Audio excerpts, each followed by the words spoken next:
क्योंकि ये दोनों कंपनियां साथ में आ गई हैं, अब इनकी तैयारी एक बड़े कंपनी बनने की काफी समय से हो रही थी। अब मैं कुछ लोगों से बातचीत कर रही थी, कि लोग जो इन्फोसिस, टीसीएस जैसी कंपनियों में अच्छे खासे प्रोजेक्ट और बड़े प्रोजेक्ट्स लीड कर रहे थे, उन्होंने एलटीआई माइंडट्री हाल ही में ज्वाइन किया है।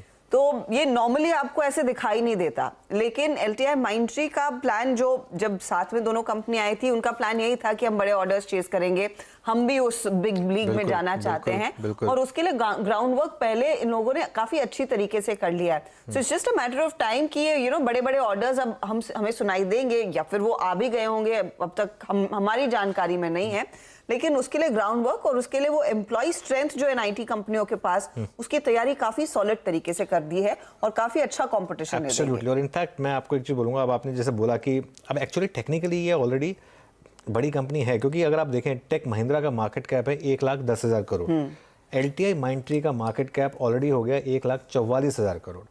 अब जब भी निफ्टी का नेक्स्ट रिवीजन होगा, उसमें आप ये बात मान के चलिए कि, और अगर जो कमिटीज़ होती हैं वो इस चीज़ का भी डिसाइड कभी ध्यान रखते हैं कि एक सेक्टर के कोई बहुत ज़्यादा स्टॉक ना हो जाए या कुछ वो भी हो जाए, तो इसके लिए आगे जाके अनलेस टेक महिंद्रा अपनी ये जो इसने अंडर परफॉर्मेंस दिखाई है इसको थोड़ा रीगेन करे, बहुत चांसेस हैं कि अगली रिवीजन में एलटीआई माइंडट्री ऑलरेडी इंडिया की 5th लार्जेस्ट आईटी कंपनी है actually, after TCS, Infosys, Wipro and HCL tech, ये टॉप 4 है। उसके बाद नंबर 5 पर अब तक टेक महिंद्रा थी, लेकिन ऑलरेडी मार्केट कैप के हिसाब से एलटीआई माइंडट्री है, और मेरे ख्याल से रेवेन्यू और प्रॉफिटेबिलिटी के हिसाब से भी ऑलरेडी कंबाइंड एंटिटी जो है एलटीआई माइंडट्री की, वो टेक महिंद्रा से ऊपर है। तो there is a good chance कि आगे जाकर हाँ, obviously free float market cap भी देखना होगा, लेकिन मुझे लग रहा है फ्री फ्लोट मार्केट कैप भी एलटीआई माइंडट्री का टेक महिंद्रा से ज़्यादा होगा। ये हमने एक एनालिसिस किया था यतिन के साथ कि क्या इसमें आएगा, निफ्टी में आएगा माइंडट्री। देखिए ये वो जो गैप मैं बता रहा हूँ, टेक महिंद्रा का मार्केट कैप आपके स्क्रीन पर 1,10,000 करोड़ का, और एलटीआई माइंडट्री का मार्केट कैप 1,44,000 करोड़ के करीब पहुंच गया ऑलमोस्ट। इनफैक्ट काफी स्टार्क डिफरेंस यहाँ पर बिल्ड होता हुआ दिखाई दे रहा है।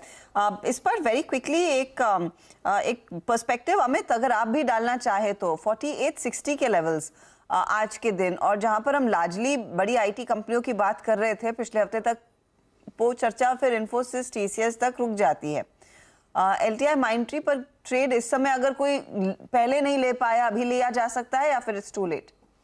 नहीं अर्शिता, इनफैक्ट मुझे लगता है कि एक अच्छा चांस है। द रीजन इज बिकॉज जो 3-4 दिन की वॉलेटिलिटी के बाद हमने देखा कि स्टॉक ने अपने 10-डे एक्सपोनेंशियल मूविंग एवरेज पे रेस्ट किया है, और आज की अगर कैंडल देखें तो उसकी लोअर शैडो काफी अच्छी है, और तो इसमें ओवरऑल इसका स्ट्रक्चर पॉजिटिव है। टेक्निकली तो पोजीशन बनाई जा सकती है with stop loss of 4800, cash के लेवल्स की बात कर रहा हूँ, और टारगेट्स लगभग इसके 4950 से 5000 के रहेंगे।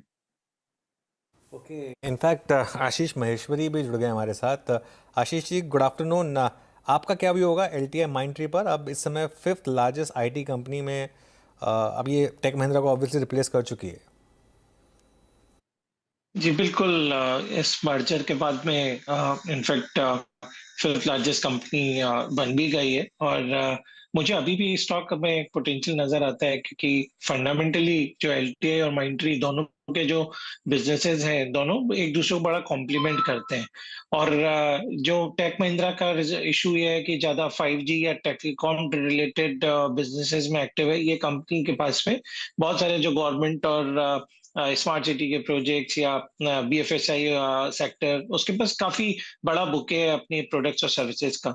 और हमें ये भी ध्यान रखना पड़ेगा, ये स्टॉक यदि कंबाइंड वैल्यू देखें तो करीब 6,500 रुपए के आसपास से गिरता हुआ इस लेवल तक आया है, और मुझे अभी काफी वैल्यू नजर आती है एलटीआई माइंडट्री में। मेरा मानना है कि किसी भी गिरावट पे से स्टॉक को अपने पोर्टफोलियो में ऐड किया जा सकता है। ये आउट परफॉर्म करेगा compare to other large cap जो है, जैसे इन्फोसिस, टीसीएस, विप्रो के कंपैरिजन में।